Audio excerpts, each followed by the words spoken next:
নমস্কার। প্রবাসী আয়োজিত রবীন্দ্র উৎসবে আমাদের গানের দল গানের বাহারের পক্ষ থেকে আমরা শুরু করছি কবি প্রণাম। আমাদের প্রাণের মানুষ, আমাদের ভালোবাসার কবি কবিগুরু রবীন্দ্রনাথ ঠাকুরের প্রতি শ্রদ্ধা নিবেদনের মাধ্যমে কবিগুরুর সৃষ্টি, তার গান, তার চিন্তা ও দর্শন আমাদের প্রতিনিয়ত আলোকিত করে। আজকের এই আয়োজন তার প্রতি আমাদের গভীর ভালোবাসা, কৃতজ্ঞতা ও শ্রদ্ধা জানানোর একটি বিনম্র প্রয়াস।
খুঁজে ফিরি সেই হারানো চেতনা, খুঁজি আশ্রয়, খুঁজি আত্মার পরিতৃপ্তি। আজকে এই পূজা পর্বের অন্তিম লগ্নে তাঁরই রচিত এক বাউলামৃতের গান দিয়ে আমরা জানাই আমাদের অন্তরের প্রণাম। ভেঙে মোর ঘরের চাবি নিয়ে যাবি কে আমারে, ও বন্ধু আমার। এই গানে আছে আত্মসমর্পণের অনন্ত আরাধনা, আছে মায়ার ডাক, আর আছে চিরন্তন বন্ধুর প্রতি নিবেদিত প্রাণের অর্ঘ্য। এই গানেই মিশে থাকুক আজকে আমাদের শ্রদ্ধা, ভালোবাসা আর চেতনার দীপ্তি। কবিগুরুকে জানাই আমাদের অন্তরস্থ প্রণতি। এই গানে শেষ হোক আমাদের আজকের কবি প্রণাম।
ও সুরারোপিত কবিগুরুর গানগুলি যতবারই শুনি ততবারই যেন নতুন রূপে ধরা দেয়।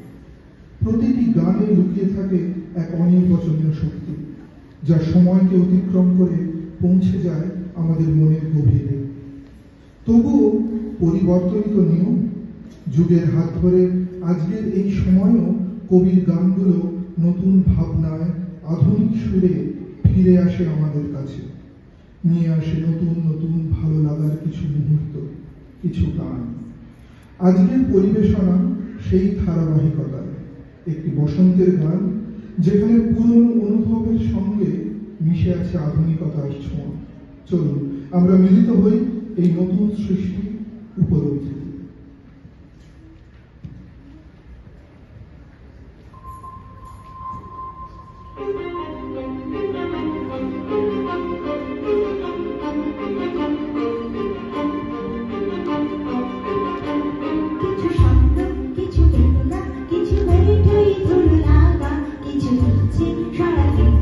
এই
আগে প্রথমেই সংবার্ডস আমাদের গ্রুপের পক্ষ থেকে আমি প্রবাসী কর্তৃপক্ষ এবং আপনারা কতিপয় যারা আছেন এখানে উপস্থিত থাকার জন্য অসংখ্য ধন্যবাদ জানাই। আমাদের আজকের প্রযোজনা আমি বাংলা মাটির গান গাই। বাংলা মাটির গান গাই। প্রখ্যাত গীতিকার, সুরকার ও গায়ক শ্রী প্রতুল মুখোপাধ্যায় সম্প্রতি পদগ্রহণ করেছেন। তার স্মৃতির উদ্দেশ্যে আমাদের সমবেত গান আমি বাংলা মাটির গান গাই। মঞ্চে আছি আমার সাথে প্রতীক মণ্ডল, ধীমান মণ্ডল, স্বপ্না রায়, অরিন্দম বসু ও আমি রাহুল রায়। এই গানগুলি আমরা অল্প অল্প গান গাইব, খুবই পরিচিত গান। তো আমাদের অনুরোধ আপনারা আমার সাথে একসাথে গান গান, তাহলে আমরা খুব খুশি হব। আবার বলছি আমাদের সাথে দয়া করে আমার সাথে একসাথে গান করুন এবং এনজয় করুন। আমরা বাংলা মাটির গান গাই আমি ভাষায়।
বাংলার